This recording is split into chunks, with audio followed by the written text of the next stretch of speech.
Good afternoon, everybody, and thank you for sustaining your energy right till the end.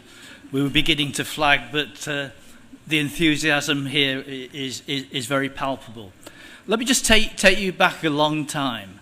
A house in Leeds, a semi-detached house in Leeds, and through the door would come these little rolled-up newspapers. Tapia would come through the door. Moco would come through the door.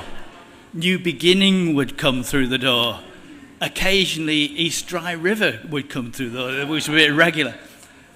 And it was in those things that the name of Gordon Rohlehr first hit me, and realizing then that something very special was going on.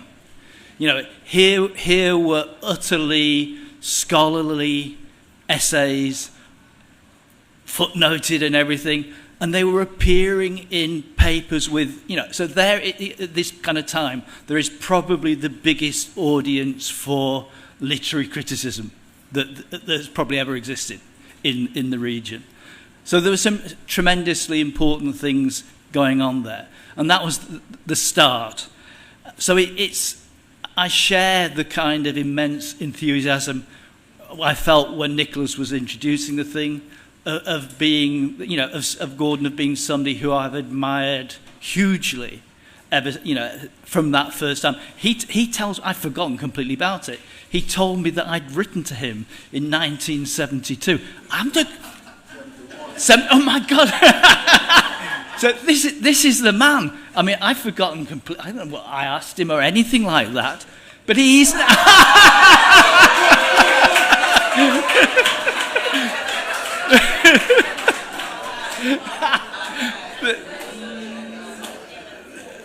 And this is quite astonishing, you know.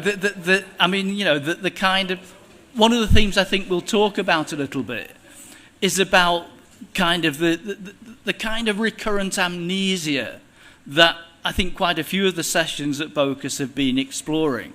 And here is Gordon, who has in his archive a letter some totally unknown Englishman wrote to him in 1971. God knows what it was about, but but there you go. Yeah. So let me just say a little bit about Perfected Fables, because I think it's.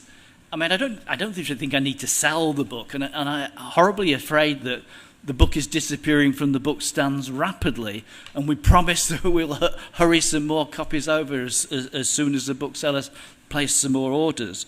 But it's an archetypal Gordon Rohlehr collection. It does all the things that one looks for.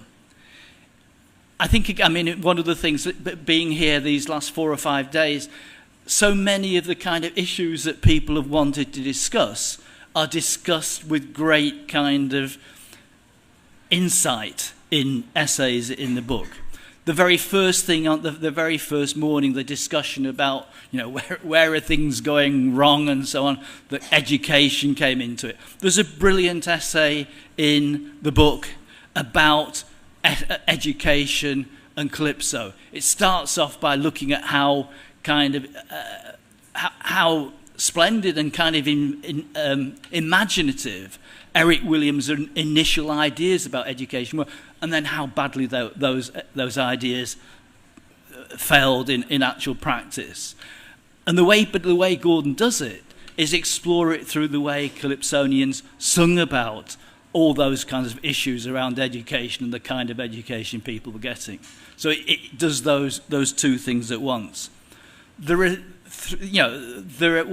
been talking about the ways in which things are forgotten, And one of the things I think is tremendously important about this book is it's a long view, and it's not just because people like Gordon and I and Kendel are all sort of getting in, in our 8th decade or whatever it is, remember things from back, and it's so important that the essays in here remind us that things just didn't suddenly happen yesterday. So you get those things where, one of the themes over Bocas from things has been the issue of crime. And yet, if you read Gordon's essays about Calypso, people were agitating about crime in the 1950s in exactly the same kind of way. And it's that kind of depth of kind of field that I think make the thing so important. There are 3 brilliant essays about Walcott, Naipaul, Earl Lovelace. And you think, so much has been said about these people, and yet, these are essays that really, they're summative essays that go to the heart of why those 3 writers are so important. The essay about Walcott, you cannot not read because it says so much about why Walcott is so important. At the same time as kind of acknowledging, that Walcott wasn't a god, that Walcott has his kind of areas where you'd wished he might have been other, but it tells us just so much why we appreciate that. There's one of the other things that he does in it. There's a nice little introduction to a small anthology of poetry that appeared sometime, probably in about the 90s. I have the thing. I think Raymond Ramcharitar edited it and so on, and it's that thing where Gordon is always prepared to stick his neck out and say and take notice of things. And one of the things sometimes I'd critique academia for, is they wait for external approval before things become canonical and so on. And one of the qualities of Gordon's work, it's there in My Strangled City and so on, is that close attention to things that other people were not necessarily paying any attention to and giving them serious kind of consideration.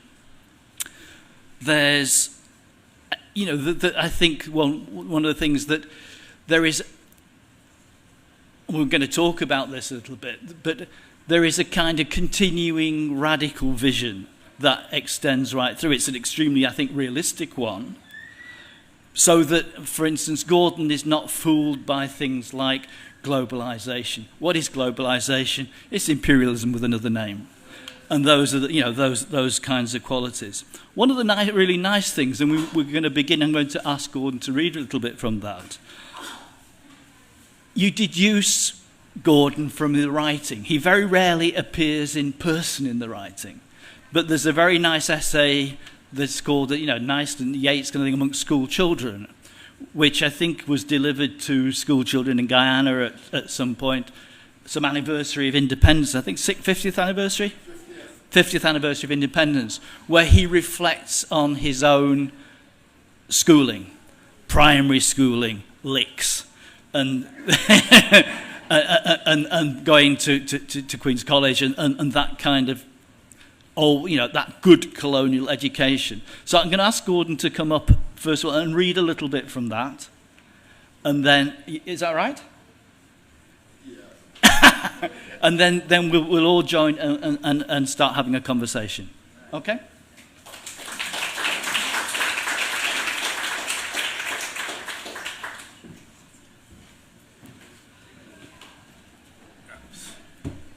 Yeah, okay. You're right. Yes. Okay. First of all, I want to thank Bocas for creating this occasion and for inviting me to be here. I'd like to thank Jeremy for publishing that collection. Since I retired, I've been writing all sorts of things. And the problem is how to put them together where they would make sense. And I've worried about it and made up lists and so on. And then suddenly this opportunity arose in which I was reacting to a whole relay of deaths, really, the passing of friends, of family, and of our writers, our calypsonians, and then Derek Walcott passes, and I think of that poem, In a Green Night, the orange tree in various light, proclaims perfected fables now that its last season's summer height bends from each overburdened bough. And I said, okay, that's the title, Perfected Fables Now. These people have written, they have lived their lives, they have told their truths or their lies, but whatever it is, a cycle has closed. And I've always been very fascinated by cycles, by the closure of cycles. So Perfected Fables Now became the title. And then there's the subtitle. A Bookman signs off on 7 decades. Where did this figure of the Bookman occur? The figure of the Bookman occurred when I tried to piece myself together. Quite often, and after I write these things, I don't read them for years. So I don't know, in a sense, what I have been writing. And as one gets older, one simply forgets what one has been writing. So I started to, try to ask the question, who is this fellow? I adopted one major device, that of using my 3 names. I don't know why they gave me 3 names, but I figured whenever you go for a passport or you have to face the immigration officer, you have to put down what is your first name. And I go and put down Gordon, because that's what everybody calls me. But on my passport and my birth certificate, my first name is Daniel. Frederick Gordon. Gordon is nowhere, in fact. Can't even hold on the form. And so I said, well, I've been defined by immigration officers, both in Guyana and in Trinidad, as having a first name of Daniel. So I created this character, Daniel. And I made him a dreamer, as he is in the Bible, and an interpreter of dreams. And Frederick, I had a great deal of problems with Frederick. I simply don't know who Frederick is.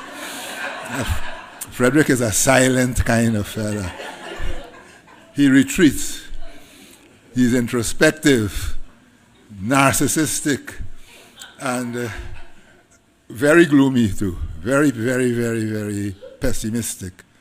So, okay, Frederick is there in the middle. He's always grumbling about something. And then there's Gordon. Gordon, what does Gordon do? Gordon does all the hard work. These days I call him a canine de-excretizer.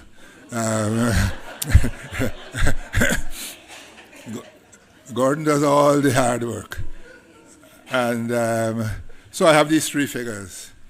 Daniel, I call him Daniel Lyons then, because Daniel is always getting into trouble. And, well, Frederick is also, I suppose, Lyons then, and Gordon. And I give them backgrounds and they express moods. And I moved from that to writing, I don't know what you call this, but it's a thing I call musings, mazes, muses, margins. And I include dreams as a way of finding out who all these characters are inside. And I try to develop a thesis too of life in Trinidad as being theater. All the time, theater. Everything that happens is theater. The politics is theater. And okay, and I then ask myself, well, who am I in this great mass? And I realized that I was probably the bookman. The bookman who comes at the end of the devil band. Now, my bookman, Jeremy said he is on a mission from the devil. You know, he's been granted permission by the devil to do certain things. I don't know about the devil. My bookman is just simply a chronicler. He's an archivist. He writes things down. He doesn't judge anybody. He thinks that there are people who are going to do that. But so the bookman appeared, and I had, and more than that, the typeface, the font in which these things were written is Bookman.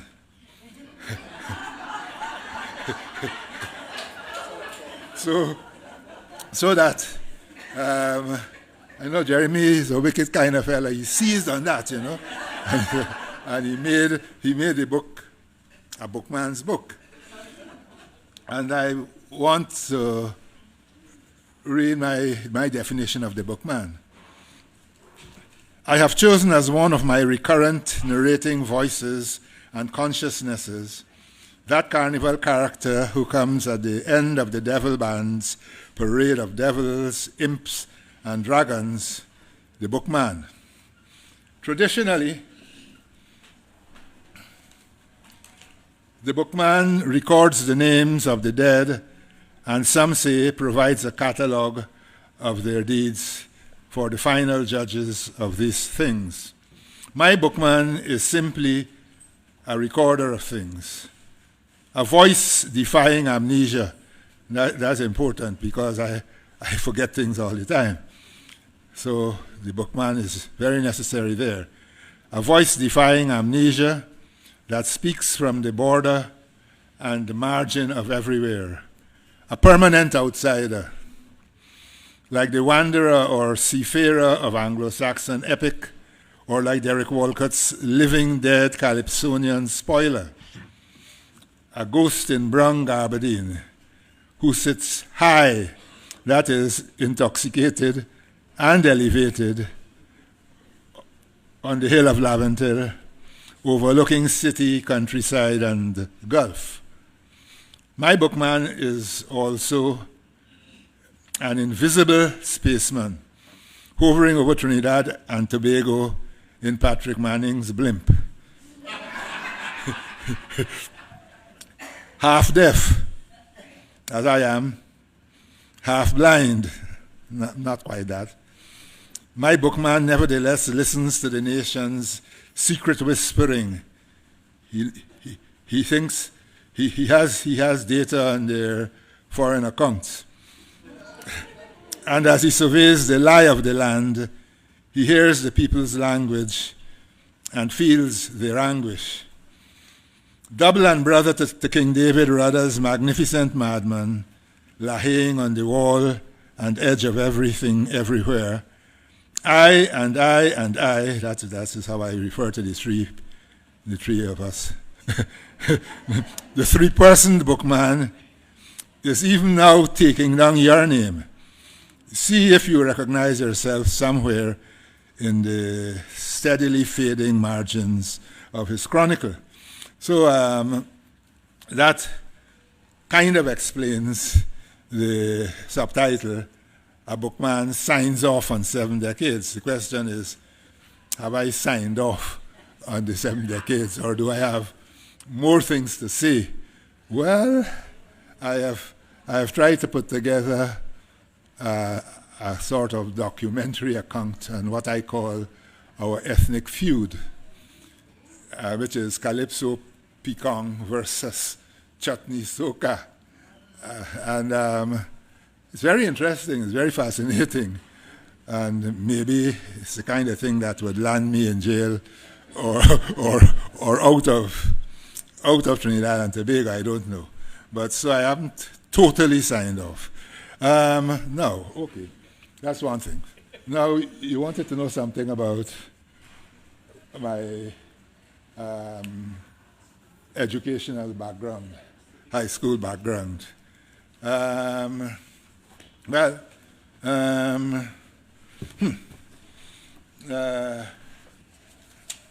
put down some notes on it. Again, as I say, I forget these things. Whether Queen's College was a shaping experience to me as a person, as a person, private and political. At the school, its teachers and the public were equally aware of Queen's College as a sort of center of excellence and a producer of quality, a shaper of future leaders. They told us we were going to be leading Guyana when the British left. Problem is the British never really left. My years were between 1953 and 1961, and they were crucial years in the emerging and explosive politics of the country. School stood at the center of a process of change in which patriotism was being steadily redefined and contained and contained among its staff, or the school contained among its staff, both stiffly starched colonials and a few rebels, radicals, and mouthers of new rhetoric. Some were socialists, some representative of ethnic and racial positions, and some tried to be both things, socialists and racists at the same time. And they were generally good friends with each other, that's the thing. Matters came to a head after I left school, during my first year at Mona, 61 to 62. Now, so that I don't know that the school shaped me and shaped my political consciousness. I think that after school, yes, there was a great deal of shaping taking place there. The school curriculum was British grammar school with frills attached. The frills were things like woodwork. I don't know if you have woodwork in British grammar schools, but we did woodwork. The poultry club.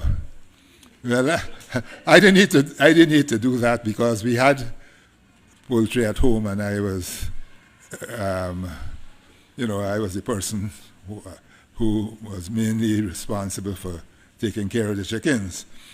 But still like chicks. Now the poultry, the poultry club disappeared when a few stray dogs went with the poultry. But there was a lot of music. There was drama.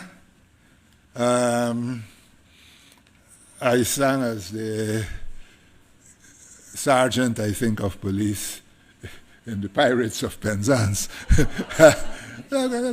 Nice one. There was art appreciation in the sixth form, but there was no Caribbean history whatsoever, none. There was American history at A levels, and that was the closest one came to anti-colonialism and the idea of a new nation taking shape. One of my teachers in English, Mr. Clayton, an Englishman who had been to some sort of war, he used to run around the field every afternoon, shirt off. He used to train the rugby club, the rugby team. But a great guy. And he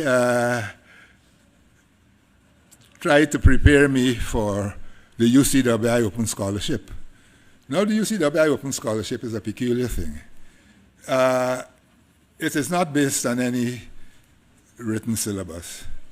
So you're doing history, they would set you a set of questions, but not based on what you were studying at A levels. I don't know what they were testing. They had a general paper or something that seemed to test your general knowledge of world affairs, and it was discovered that I had no general knowledge of world affairs. So Mr. Clayton tried to groom me a little bit in that area, and for that I was very grateful.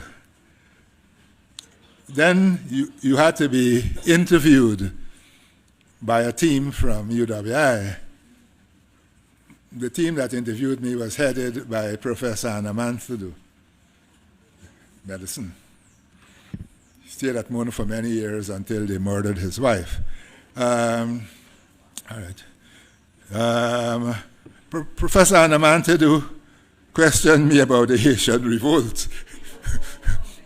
I never, why did Toussaint succeed when the others who had tried and so on failed? And I didn't have a clue, but I told him, I told him that it was perhaps the magnetism of Toussaint's personality, which Anamanthudu didn't let on that I was talking foolishness. And ultimately, I did win a scholarship to go to UE to do history. But I had twice gotten distinctions in literature. So I decided I would switch registration. But the professor of English, Professor Croston, didn't believe that natives of the Caribbean could do English, could understand it, and that made me a little mad. So I decided, yes, I'm going to do it. So when I went before him, he asked me, why am I shifting? I told him I got a distinction in literature twice at A levels, and I got an open scholarship, and he couldn't stop me. I told him that. He threatened me by telling me that at the end of the term, they were setting an examination to eliminate all of those who were not worthy of being in the English honors class. That was the kind of thing. So I did the examination, and I passed the examination, and I continued to do English. So that may answer a bit of the question about, Do you want to sit down? Yeah. Do you want to sit or? I can sit, yes, if that would help anybody. Perhaps just to do a little sort of seeing into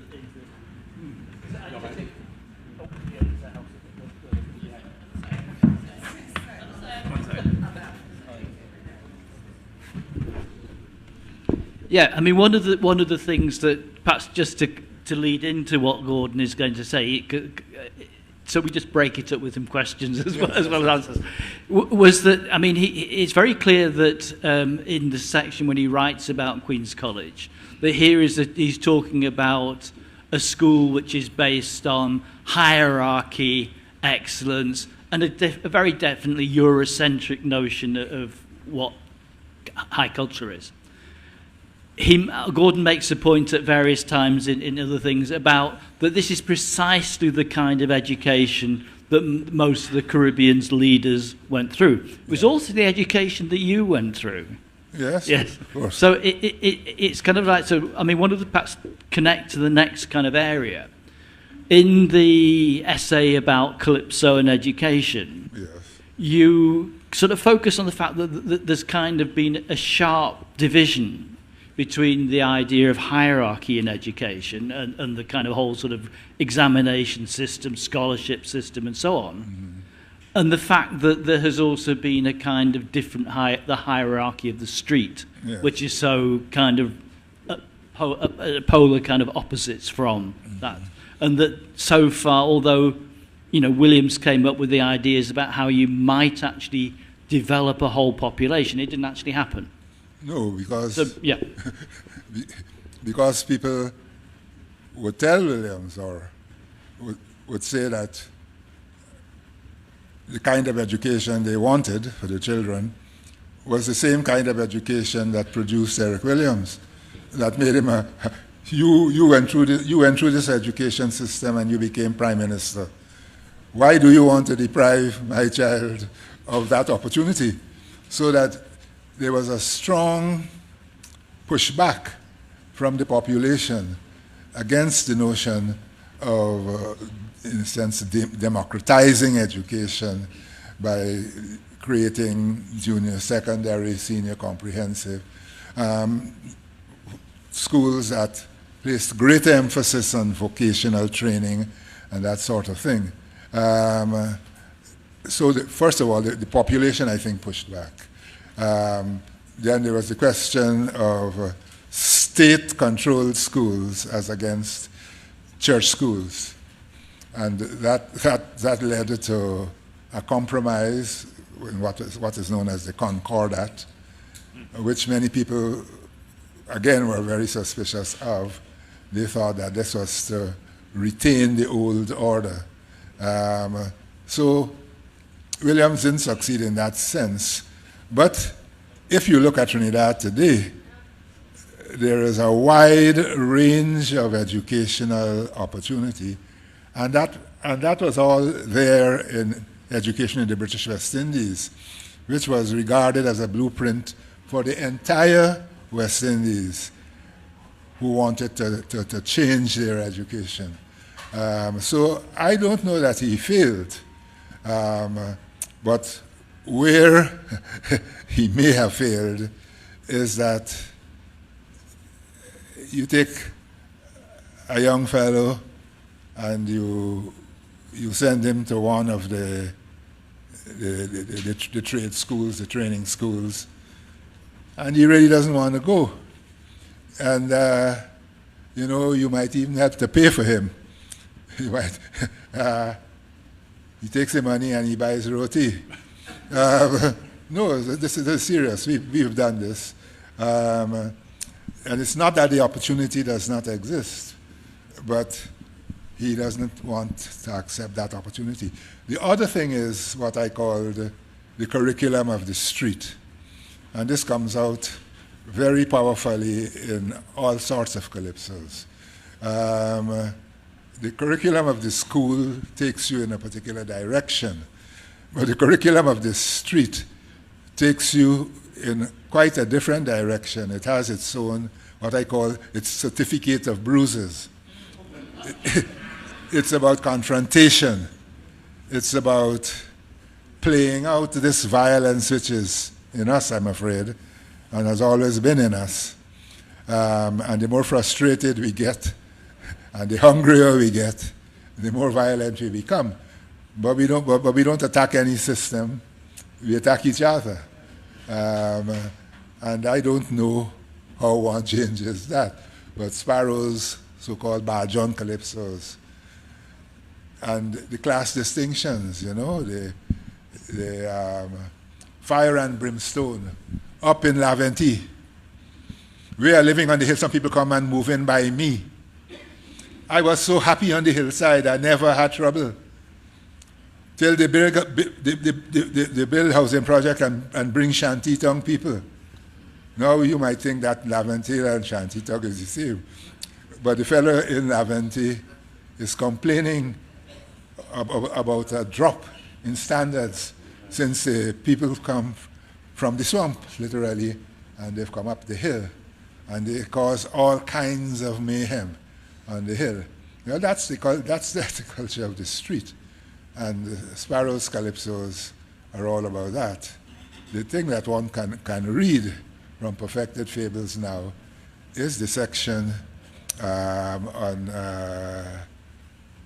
the rebel. I don't know where to find that though. Sparrow's rebel. He has a calypso called The Rebel, in which a rebel is explaining how he became a rebel. And it's a fascinating calypso. Or the stanza one is murder, of course. Another very interesting calypso, because he has to prove to the jury that he is not guilty. He's been attacked by hoodlums. But then he has to prove to the jury of the street that he's just not a coward who is running from a fight. And he has to do both things. You think you found it? No. Yeah, you did. You see? The value of having an index in a book. That's another thing. That's another thing, you know. Jeremy put this book is a whole new book. This My Strangled City, because it has an index. It only had an endnotes before, and I am quite certain, knowing this generation of reader, that people are going to read the index and not read the essays. You know, but the index is really good. I didn't know there was so much stuff inside this thing. You know? Okay. In Royal Jail, this is 1961. Is that Royal Jail? Yes. In Royal Jail, the violence significantly extends towards even the Deputy Prime Minister himself an island scholar, a past participant in the party's program of consciousness-raising lectures, and the party's first Minister of Education was Dr. Solomon. You know, one of the fascinating things about the early PNM was a program of volunteerism in which every weekend people who knew something, had gone abroad, had degrees or whatever, would go out into all over the place and give lectures and try to educate the community, because Williams felt that you are entering a modern world and completely ignorant. And so you had these voluntary lectures. It's just fascinating. People volunteer their time, and one frequently hears that even the current PNM, the word volunteerism. We want people to volunteer. What happened to all these volunteers? I don't know. But here, Dr. Solomon, who was the first Minister of Education and who had participated in such efforts, Sparrow says, Dr. Solomon, he and all was attacked by another gang. Just imagine the Minister of Home Affairs. He and all have to walk with care. But I laugh when he give them the score. He said before they take him, he taken 4. But if they tackle me, my friend, they have to multiply 4 by 10, and that's 40. I don't tell my friends and my family not to worry. You know the thing. You see the graduates from the curriculum of the street.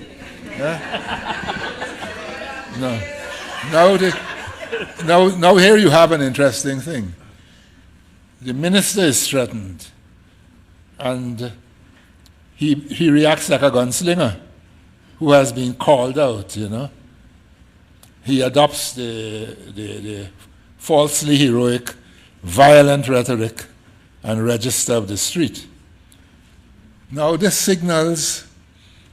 does not signal his oneness with the street, but on the contrary, it signals a breakdown, a failure, the fatuity even of those earlier efforts to illuminate a community comfortable with its own darkness and capable of reducing educated national island scholars and dedicated P&M missionaries to its own level of histrionic encounter and rhetoric. I want you to think of that and to consider whether this is not happening right now. The Rebel, 1966, is unique because Sparrow creates in this calypso the persona of a young Barjon in formation. He's not a Barjon, but he's a Barjon in formation, who portrays himself as having been the innocent victim of his social environment. The streets where he receives his informal education have their own curriculum and professors. Foremost among these professors are bullying older males, all of them Barjons, who handle the protagonist violently. They commit crimes and sometimes pranks for which the protagonist is blamed and punished. Secondly, the teachers in school, particularly the headmaster, who doesn't sympathize with his situation and eventually expels him. Well, I know about those headmasters. I had an encounters with my own headmaster. Thirdly, there are the parents who put him out from home when he is expelled from school. His self-portrait is that of an innocent, misunderstood scapegoat and a victim of the perverse masculinity of his world, that of the city. He grew up in town, and perhaps his village or block within that town. This perverse masculinity demands a constant, violent testing and initiation, a putting down and a putting in place of the young neophyte who, socialized into a sans humanité environment, absorbs its values of confrontation of the other, perceived as enemy, and of harboring thoughts of future revenge. There are borders in this world of the city street, raised to separate small man, that is little boy. But you can't call a little boy a little boy. He's a small man. And there's a border between the small man and the youth man. That is the teenager. And both of them have to face the border, the barrier separating them from the big man, that is the adult male. There are also harsh rites of passage from one stage to the next.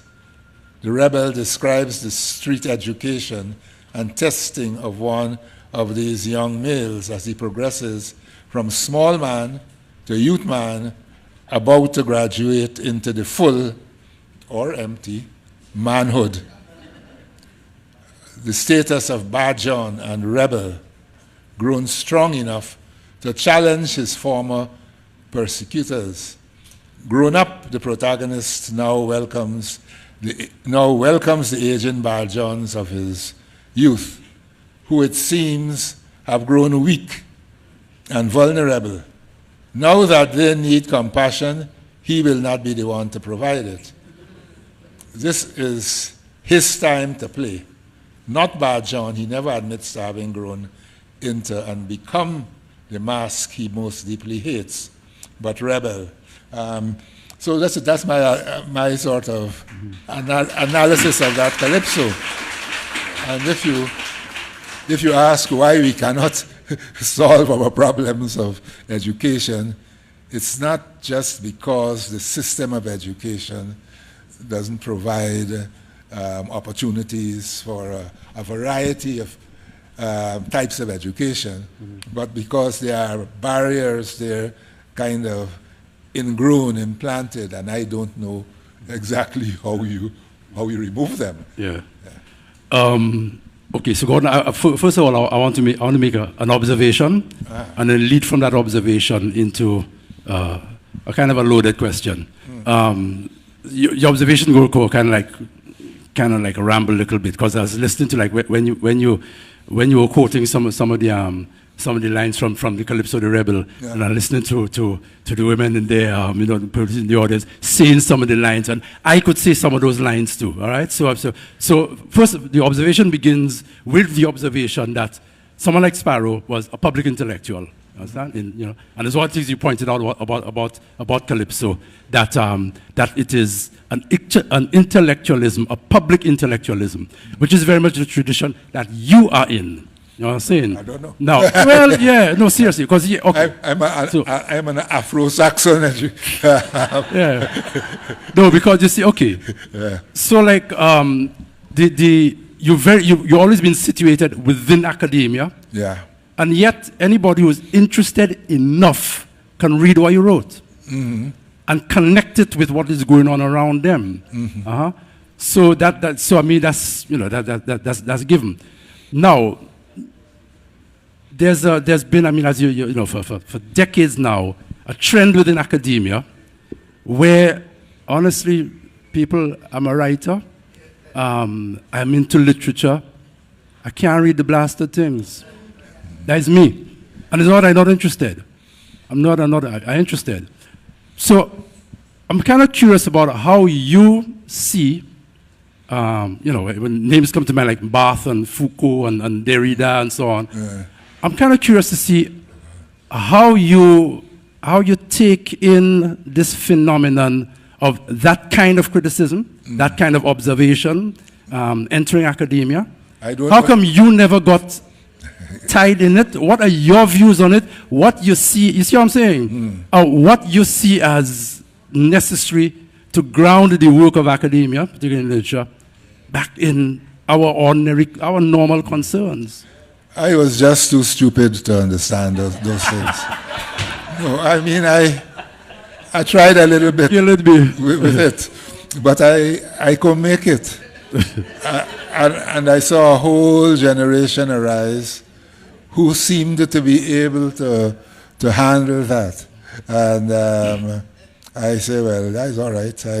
I'm going to try to read you guys, but I've had a similar experience to you. No, being serious. I don't believe you, right? But being serious now. Yeah. I feel that we are in a situation where we really do not know ourselves. We don't.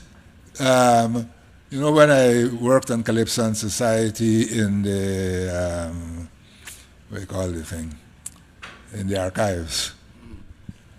I saw a lot of stuff in that archives that I am sure even the people who are working there don't know anything about them. They had records in folders with the name, with numbers on it, but hardly anything else, no titles or anything. So if you're studying something that happened in those days, I don't know how it is now, but if you are studying something that happened in 1936, you get a whole pile of folders on 1936, and you have to go through each one to find out what is going on inside. Yeah. And so I realized that there is a whole lot of data, a whole lot of history, which if we knew might transfigure our vision of ourselves and of the society. But we don't know, and we happily don't know. Why don't we know? Well, I suggested to I'm not going to let you off the hook so easy. I suggested to the archivist that they employ, not pay, but just employ students of history and sociology in the vocation. They have these long papers to write, and their job would be to read these files and to make a note of what is in the file so that you could get, indexes Okay, yeah, all right. Cross-referencing and all this kind of thing. And I told them on my end, I will try to work with the departments. They said that they're not going to do that. They're not going to let. In other words, the archival material is not to be touched. and you met people who were very rigid about that. Eh? Yeah, okay. You don't touch our stuff. Yeah. Even in UWI library, right. you might find that attitude. Yeah. Okay. I used to walk all over the library, Yeah. and in the West Indian section in those days, and I found all kinds of things that they didn't know was there.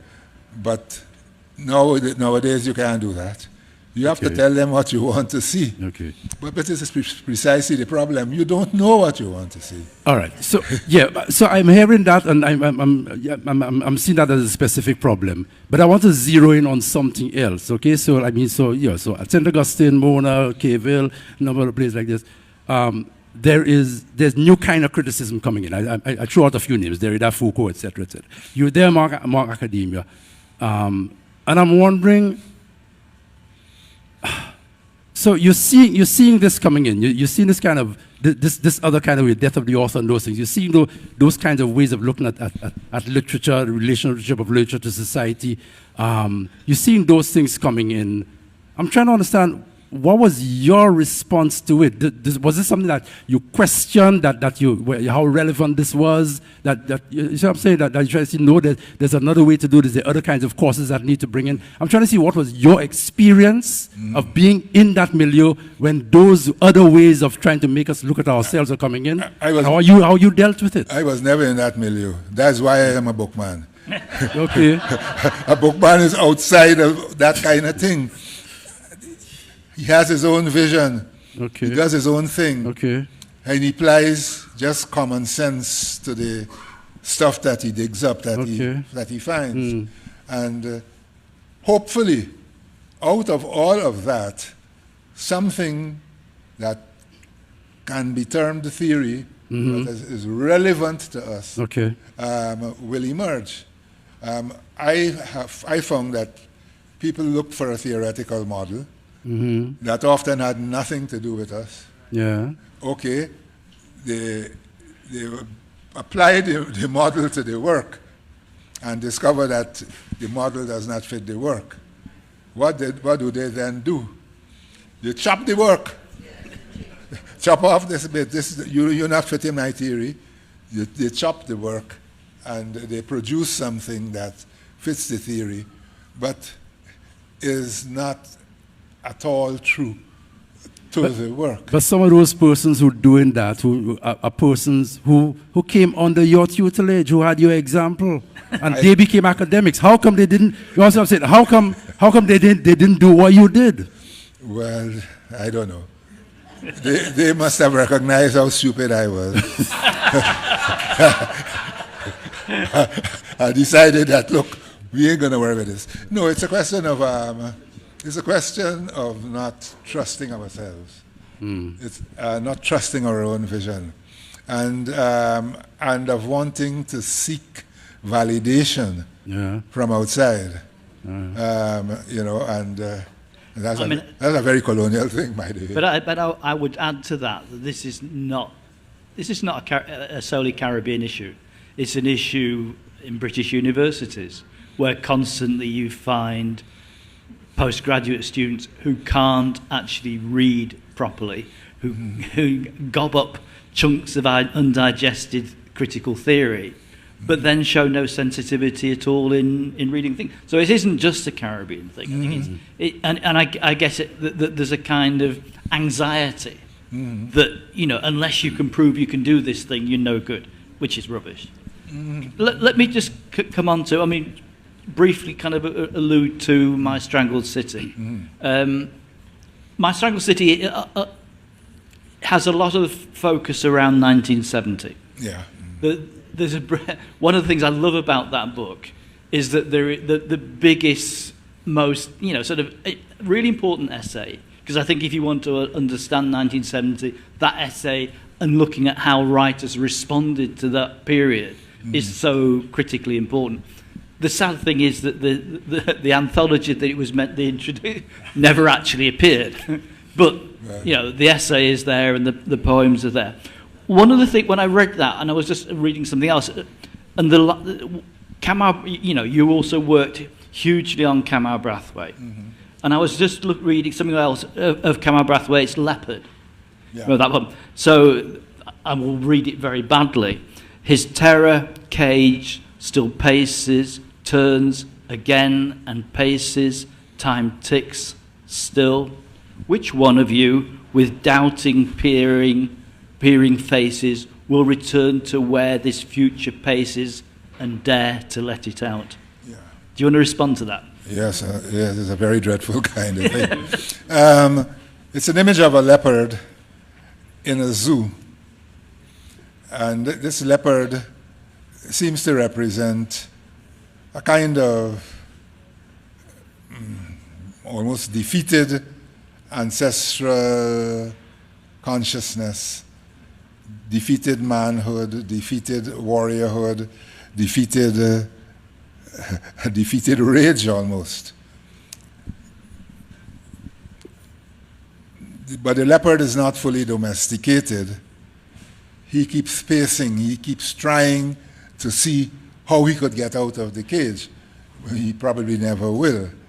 Now I think that leopard represents something deep in us, a buried anger, a buried violence. And Kamau is saying, okay, how are we going to rebel? How are we going to break out? How are we going to break loose? Are we strong enough, brave enough to even visit that part of ourselves, let alone release it? Well, there are all sorts of things that arise from that, and that is Brathwaite's treatment of violence and rebellion and the revolution, which is often an examination of the failure of those things, in at least in the New World Caribbean context. But although we fail, there's always the possibility that we will try again and might succeed. And there is a notion of history as what I think East Africans call Zamani. Zamani is a concept of the cyclic nature of history. And it posits that our future is to curve back to our past. Our future is to join the world of the ancestors who are already there, were already there. And our future is also to revisit those areas of consciousness in ourselves that we think are lost, and that we direct against each other blindly. Yeah. And he's asking, well, you know, do we dare do this? Okay. Do we dare do this? So I'm asking you, do you think we dare do this? Are you hopeful? Real and true. I mean, you're sitting there now, so you've done all the work you did. Looking at now, Trinidad, the Caribbean, 2019. You look into the next 5 years. Are you hopeful?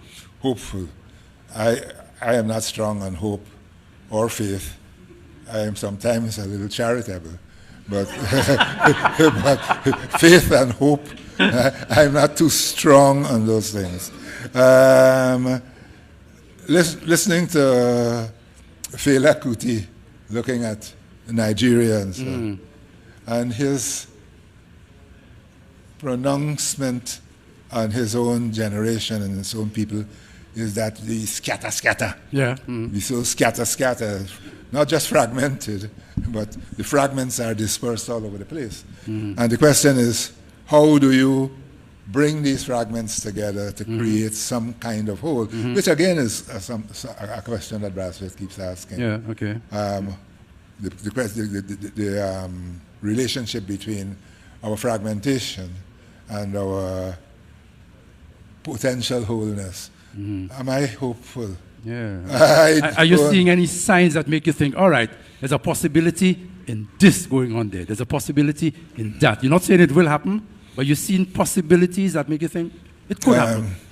Okay, let me read you a piece of something that that critiques, in a way, the Bookman. All right, okay. Critiques the kind of person that I am, who sees all kinds of things. Yeah. Who sees all kinds of things, but, you know, believe that, you know, I mean, I've seen so many fires. Yeah. Georgetown burned down. Right. Port of Spain burned down. I wrote a little couplet, writing my time. My time? No time again. Wreck of Georgetown. Ruin of Port of Spain. Now, writing out of that desolation is very difficult. But it's necessary to try. So I'm gonna give you a little thing. Okay. Yes. Okay.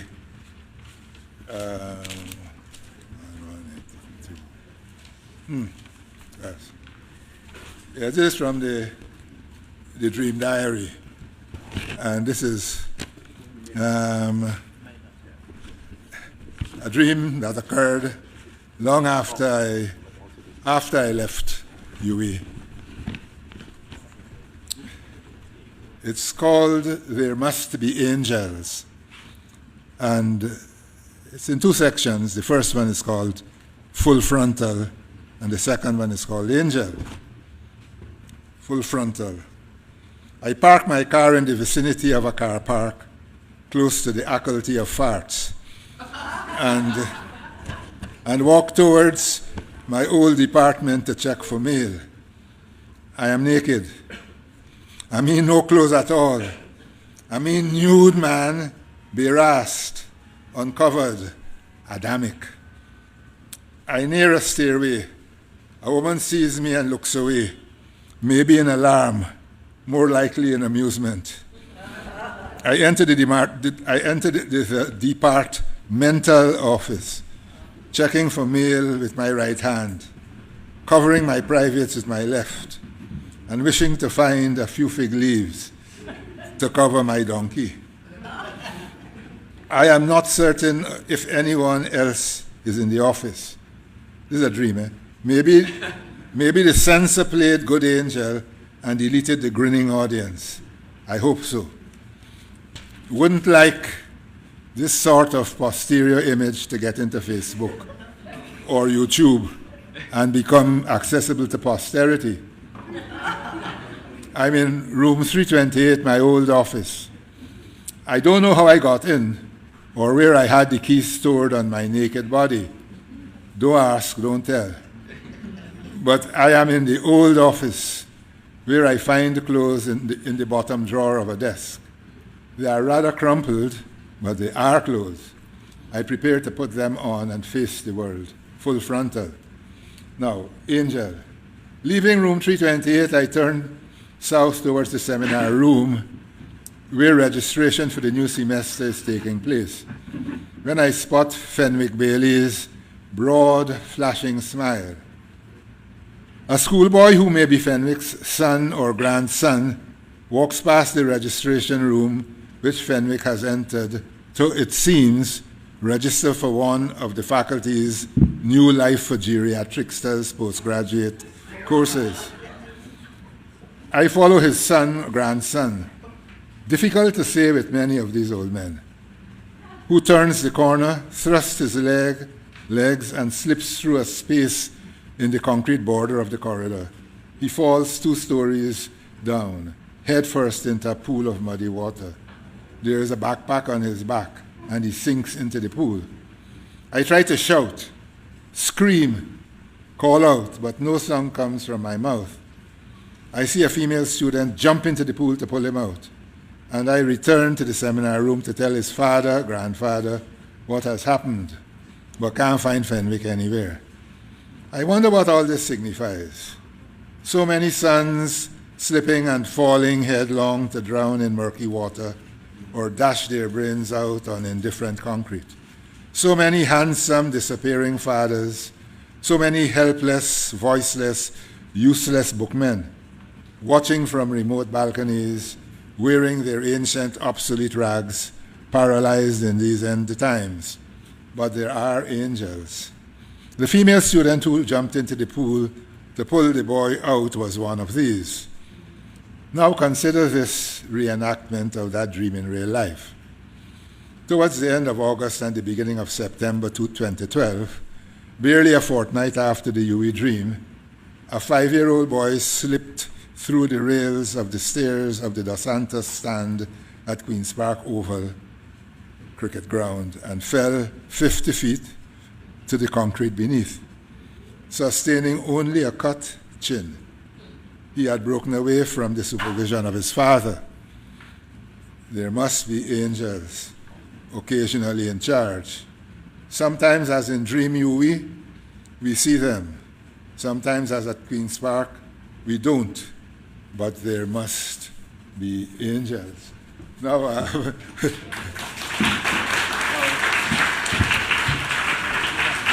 So you're answering my question about if there's hope.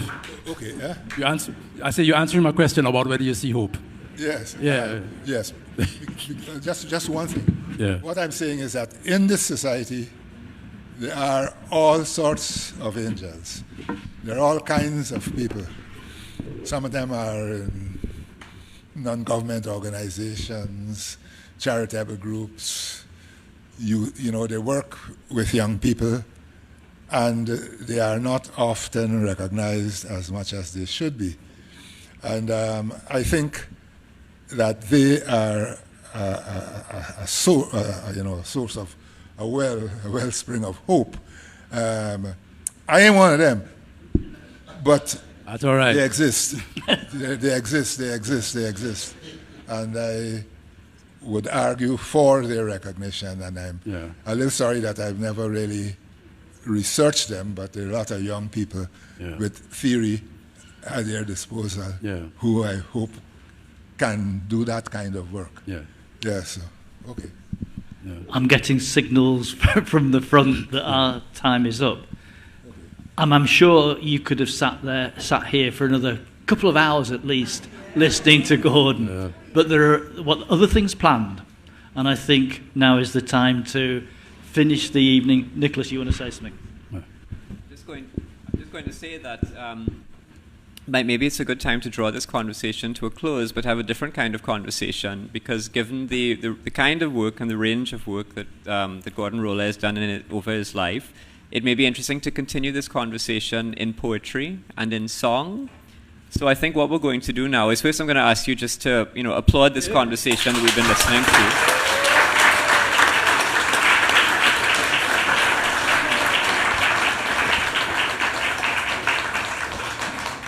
Kendel Hippolyte is already up on stage, and as many of you know, he's here at the festival this year to launch his new book, Word Planting, and there is an extraordinary poem in that book that's dedicated to Gordon Rohlehr, so I would love to ask Kendel to come and read that poem. After which, we could not do this without a little bit of Brathwaite. So Anu Lakan, sitting in the audience, who, remember at the beginning I said that there's whole generations of UE students who basically fell in love with Professor Rohlehr at first class. I think Anu would probably admit that she belongs to that group. She's going to be reading a poem from Kamau Brathwaite for us, and then after that, we're going to have a bit of music. So, Kendel. Thank you.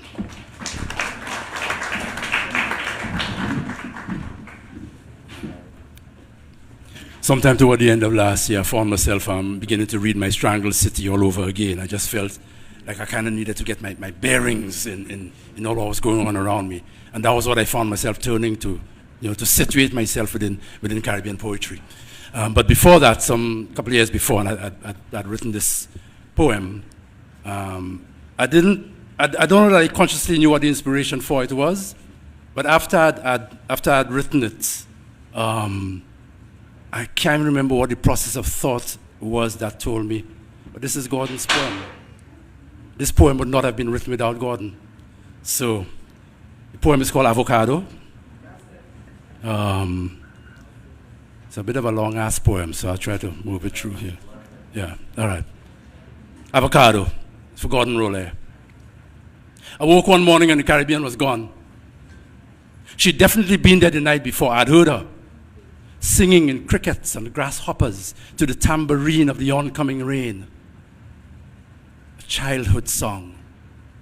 I slept down into childhood.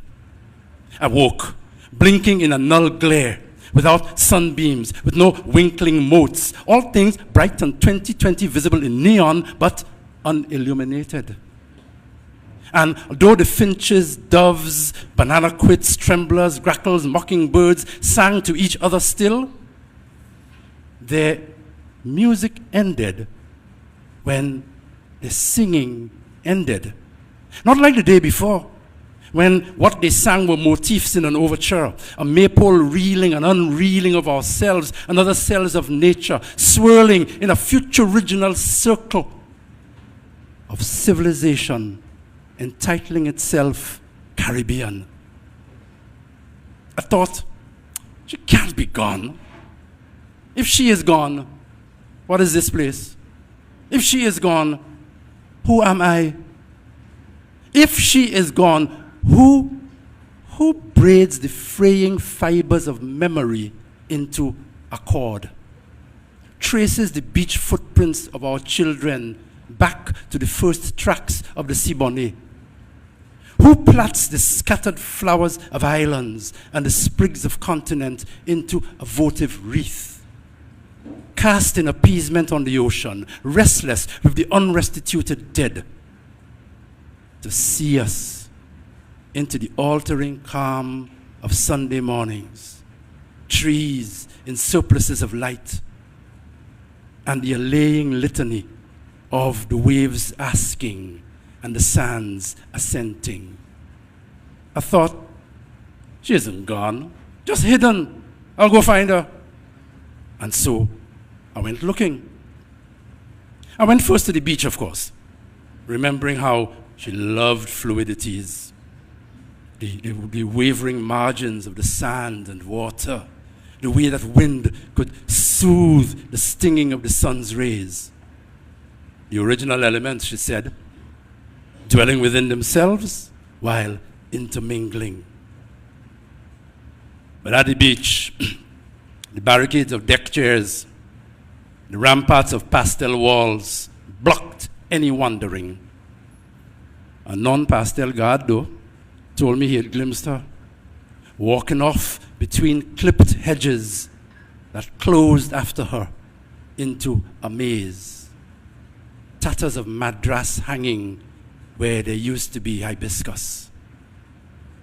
There had been rumors of hotel managers trying to hire the sunlight, contract the hurricane into a breeze for gently fluttering brochures, draw columns of strict profit margins permanently on the sand.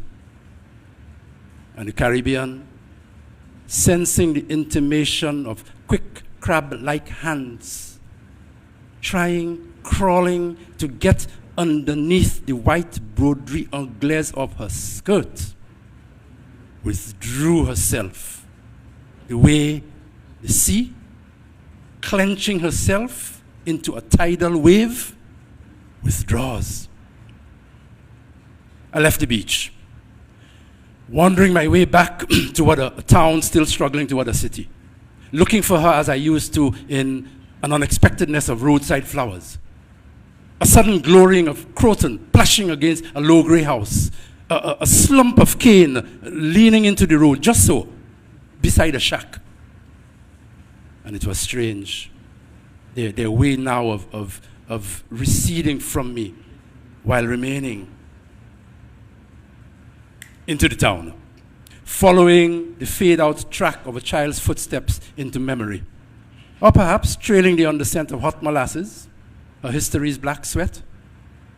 I dipped into the volatile conviviality of rum shops, the ricochet of dominoes, cracking reports of man-to-man talk, slam of coins on counter, brawling laughter half an inch short of a fight, bottle tippling, rum settling everything.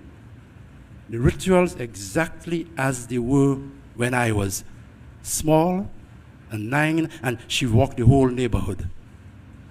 I asked the rum acolytes, who unbowed their heads from drinks and swore. She had just been there, They asked me where she had gone. I left them in a spluttering fusillade of words about who had seen her last. And I stepped into a Saturday morning of a market hopscotched with vendors. They come to me calls, crisscrossing in a bird flight chattering. Their seasonings, vegetables, fruits, set out in clusters, brèves, crochets, minims of aubergine and pomerac and thyme along the staves of footpaths. And I thought, okay, surely, somewhere within this Kente Tatan Madras self-arranging medley, this market woman melody within sound and smell of the hot pepper sizzling of Accra, I will find her. Tell you the truth, there was one moment. A woman sitting, thighs akimbo, the cascade of her wide blue skirt falling towards the plenitude that she had gathered from a hillside garden, from the abundance of her country where land is still the earth, called out to me, one hand holding the green orb of an avocado. Solina, friend, for you. And then the ceremonies of thanks, gracious inquiries, regards, bye-bye. And somewhere in this intermingling, although I didn't know the moment, between her fingers loosening and mine tightening around, both of us holding, neither of us quite owning what she was giving me, what I was accepting in that green present, which I received really only later that day when I'd stopped looking and realization ripened like a fruit or vegetable or whatever people call an avocado. I'll skip a whole set of it because it's kind of long and I'll just go near down to the end of it, yeah? Time on us. Okay. Really? Had a market woman hand raised with a gift from her to me through Solina. In that casual gesture, trace the curving line that rounds into community. Romanticism, surely. Yet, how else, through centuries of the stock exchange of flesh, glistened black bodies, tarnished silver coins, transacted on an auction block, how else had the bought and sold survived within their own unchatteled selves? Gift, the unslaved remembering of hands held out with no calculating fingers, offering the graciousness that grows out of a ground of knowing existence is a grace. Grace eliding into graciousness, eliding into gift, the first fruits of civilization. And since that glimpse, like a green flash, I've seen her, the Caribbean, in unexpected places. Her visitations are a gleam and then a dimming. A far hillside district, descendant of a Freetown settlement in the midday light. Or a glint of zinc from a house changing half of its roof on a Saturday half day, given to a Kudme, Lenhan, Gayap, Kubit, Fajina, Jollification, Maroon, Gotong Rojong, or whatever people say to try to nail with names the element beyond grasp, above our heads, holding the sheltering, restored roof of community in place. It's harder to find now, and when found, best held lightly in an open palm, then unheld, let go in an unexpecting, free hand, green, thankful of avocado. I give thanks to God.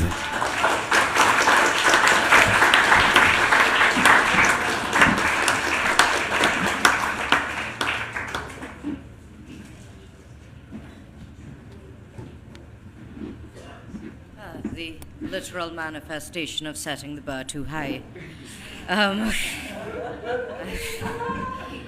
So as Nicholas said, I'm an unapologetic admirer and semi-adorer of Professor Rohlehr. Thank you. Yeah, that'll do. Just before I read the poem by Camus, wanted to say, I don't know how I would know myself without Gordon. And part of the discussion earlier was about how we don't know ourselves. I kind of do know myself, and it is because of him, because he has been thinking about us, about the Caribbean, and about the world, and about the Caribbean world for so long, and so relevantly, and so timely, always, and so accessibly, unlike some other names that I don't need to repeat. And I think that's the thing. I think there might have been some sort of commitment to being accessible and staying in conversation and not casting the rest of us out or making us live in really difficult dictionaries. Beyond the shadow of a doubt, Gordon has the most enviable mind that I have ever met. He's impressed by an index, but I know no one who can cross-reference like him. He can talk about the Sahara dust and Shakespeare in the same sentence and make it make sense and make it be funny. So thank you. And now,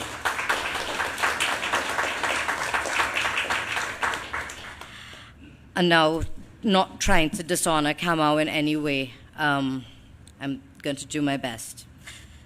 This is Ja, which amazingly is a Camus poem that has actual words and not just symbols, and I needed words and punctuation.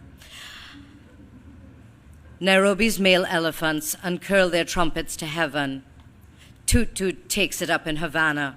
In Harlem, bridges the sound curve through the pale rigging of saxophone stops. The ship sails, slips on banana peel water, eating the dark men. Has the quick drummer nerves after the stink Sabbath's unleavened cries in the hot hull? From the top of the music, Slack Bwana Columbus rides out of the jungle's den. With my blue note, my cracked note, full flattened fifth, my 10 bebop fingers, my black bottom strut, Panama work song, my cabin, my hut, my new frigged up soul, and God's heaven, heaven gonna walk all over God's heaven. I furl away from the trumpet. My bridge stops in the New York air. Elevator speeds me to angels. Heaven sways in the reinforced girders. God is glass with his typewriter teeth. Gospel jumps and pings off the white paper higher and higher. The eagle's crook neck, the vulture's talons clutching tight as a baby's fist, still knows the beat of the root blood up through the rocks, up through the torn hummingbird trees, guitar strings, eerie. The buffaloes boom through the dust plains. The antelopes sniff at the water. Elan's sudden hurl through the hurdle of fire runnels upwards to them through the hoof of the world. But here, God looks out over the river, yellow mix of the neon lights. high up over the crouching cottonwool green, and we float high up over the size of the city like fish in a gold water world. We float round and round in the bright bubbled bowl without hope of the hook of the fisherman's tugging in root, eyes without bait, snout without words, teeth with nothing to kill, skill of fin for a child's wonder, pale scales for collectors to sell. And God, big eyes bulging, his glass house a globe, floating, floating in heaven, without feet, without wind, without wing, without thunder, no stone under him, no sound to carry earth up to his fathoms, no ground to keep him down near the gods. For the land has lost the memory of the most secret places. We see the moon, but cannot remember its meaning. A dark skin is a chain, but it cannot recall the name of its tribe. There are no chiefs in the village. The gods have been forgotten or hidden. A prayer poured on the ground with water, with rum, will not bid them come back. Creation has burned to a spider. It peeps over the hills with the sunrise, but prefers to spin webs in the trees. The sea is a divider. It is not a life giver. Time's river. The islands are the humped backs of mountains, green turtles that cannot find their way. Volcanoes are voiceless. They have shut their red eyes to the weather. The sun that was once a doom of gold to the Arawaks is now a flat boom in the sky. And the bit that's Anansi. With a black snake's unwinking eye, thinking through glass, through quartz, quarries of stony water, with a doll's liquid gaze, crystal, his brain green, a green chrysalis, storing leaves, memories, trunked up in a dark attic. He stumps up the stairs of our windows. He stares. He squats on the tips of our language, black burr of conundrums, eye corner of ghosts, ancient histories. He spins drum beats, silver skin, webs of sound through the villages. Taki heard him, and Louverture, all the hungry, dumb-bellied chieftains who spat their death into the ground. Guave, Port-au-Prince, Half Moon Fort, villages, dead lobster pot crews, wire, red seashells, coconut trees, hulls, nodding skulls, black iron bells, clogged no glamour of the noon on the mangrove shore. Now the poor hang him up in the ceiling. Their brooms cannot reach his hushed corner, and he sits with the dust, desert's rainfall of soot, plotting a new fall from heaven, threading the moonlight stories, his full mouth agape, a black pot, grinning, round fire that boils in his belly, Wallaby wood, words, eyes, fireflies, sparks, crashing coals, waterfalls, grey ashes aroused, old men's ghosts, cinders, burnt memories, eyes in the hot hut, flesh curling silver, revealing their shadows of meaning as the god stares down, black beating heart of him breathing, consuming our wood, the words of our houses, black iron-eyed eater, the many-eyed maker, creator, dry stony world maker, word breaker, creator. In the yard, the dog barks at the stranger. Thank you.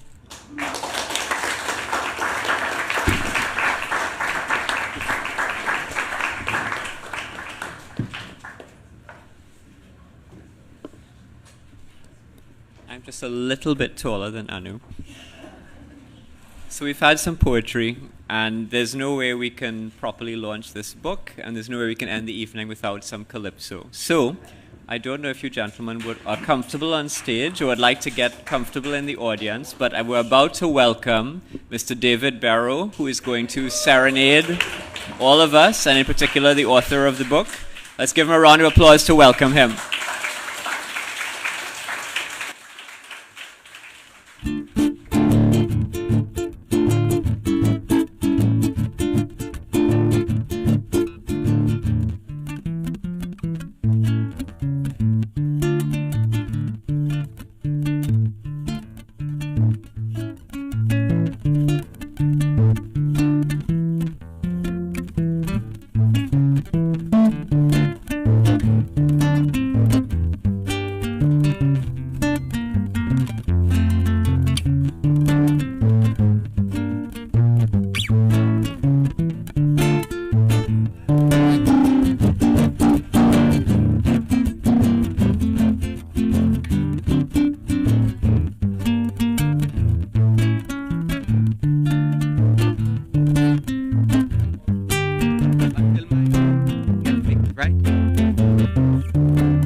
Okay, so I hear all you just now, right? Long time calypsos were very good. They used to sing as they really should. Carnival day was hot like France, and people up and down behind them like ants. And when they chant this minor love way, young girls used to jump up, jump baby. And when they sing ratty rim and the whole crowd break away. Sandy Manny, what friends they had, no orchestra, was the bottle and spoon and the soul guitar. And them days the qualified musician was this fella beating up the child man, and he singing ratty ray to jump and break away. Sandy Manny, long time minor tunes was so sweet. Calypsonians used to catch women in the beat. Just give them a hat, a shoes and so forth, with purple yard of trilly cloth. And next year when they make the dress, they coming back to hear minor of the press. You could have sing ratty ray and praise the trilly stand. But still they had no orchestra, was the bottle and spoon and the soul guitar. And them days the qualified musician was this fella beating up a child pan, and he singing ratty ray to jump and break away. Long time calypsonians had plenty fame, was by singing minor they get the name. And when you hear the tambour band pass, if you're willing or not, you're bound to play mass. A fella left the bathroom hurry like France, forget he just haul off the underpants. Still he raise up his shot and start to prance and break away. Sandy Manny day, yes, they had no orchestra, was the bottle and spoon and the soul guitar. And them days they qualified Beethoven, was this fella beating the trial pan, and they singing ratty ray to jump and break away. Sandy Manny day, nice. Ladies and gentlemen, a special round of applause. Marvin Newton on guitar. Oh, you heard the man identified the Bajan days of long time. Carnival of yesteryear was a very violent time. So join me with this one. Mastife, Mastife, meet me down by the crazy. Kotota, meet me down by. Sing this song. Mastife, Mastife, meet me down by the crazy. Kotota, meet me down by. Only waiting on this carnival is to jump up with these criminals. I'm going to arm myself with a big stick. Any man in tongue of me that is relics. But I don't tell mommy already. Mommy, do tie up your belly. Cause it's murder federation with war and rebellion when they ban me by the junction. I'm going to be famous today. Meet me down by the crazy. Kotota, meet me down. Sing the song. Mastife, meet me down by the crazy. Kotota. Monday morning I waking early to drink a vat to steam up my body, and I jumping up like a crazy.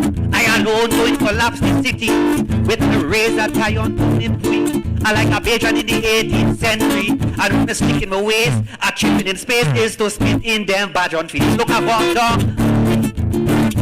I like that. Meet me down like the crazy. Kotota.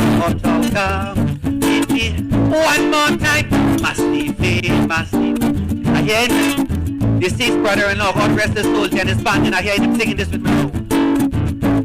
Sing it. Mastife. Meet me down by the crazy. Kotota. Meet me. Talk about bad. Well, me right hand is me still knuckle to show you I in for trouble. Me took in me left pocket, boys me pull you under me jacket, and I jumping up like if I white. I know the bronc to say that is old style, but he could beat me like a child. I take a lick with a smile and a painting bar like a wife. And Mastife, meet me down by the crazy. Kotota, meet me down. Sing the song. Mastife, meet me down by the crazy. Kotota. Well, as man I consult me doctor to check me lungs and me liver. I I done pay off my lawyer so he could pay off my undertaker. And I have no mother, no father. They could post me back to Grenada. Cause I tell Mr. Chance I done pay in advance to bury me down in Gunners. Let him come with him. Lead me down by the crazy. Lead me down by the sing the song. Must be paid, must be paid. Lead me down by the crazy. Lead me one more time. Must be paid, must be paid. Meet me down by the crazy. Meet me down by Green Corner.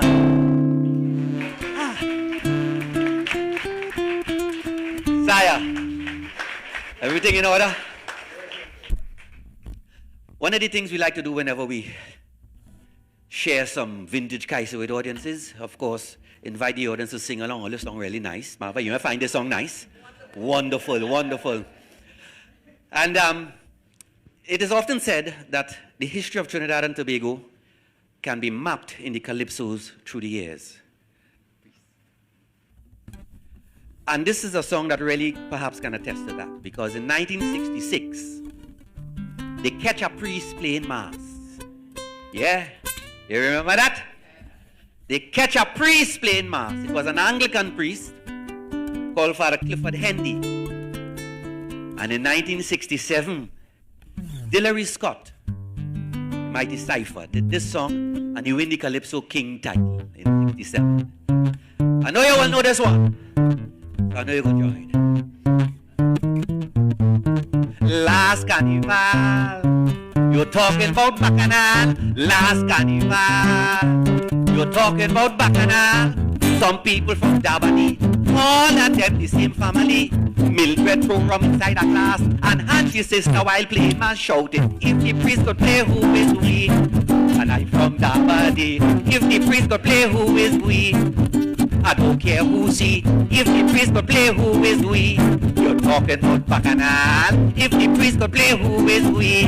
I mean for the carnival. If the priest could play, who is we? Hey, I saw man. If the priest could play, who is we? These people had a law never to play mass before. But since they see the priest play, they decide to break away. These girls in the tight pants had the whole public in trance. The brother wearing his sister dress with orange tie up on each chest singing, if the priest could play, who is we? And I from the body, if the priest could play, who is we? I don't care who see. If the priest could play, who is we? Talking about Bacchanal. If the priest could play, who is we? Yeah, I mean for the carnival. If the priest could play, who is we? Oh, I's a man. If the priest could play, who is we? What made the band in this class? Everyone play a different mass. Some playing police and thief, some playing arrest the priest. A fella they call Joe Bob, he tie his neck with a bunga rope. He lay down on the ground and close his eyes. Oh, you know, he playing commit suicide singing, if the priest could play, who is we? I found the body. If the priest could play, who is we? I don't care who see. If the priest could play, who is we? You're talking about Bacchanal. If the priest could play, who is we? Hey, that is carnival. If the priest could play, who is we? See the priest.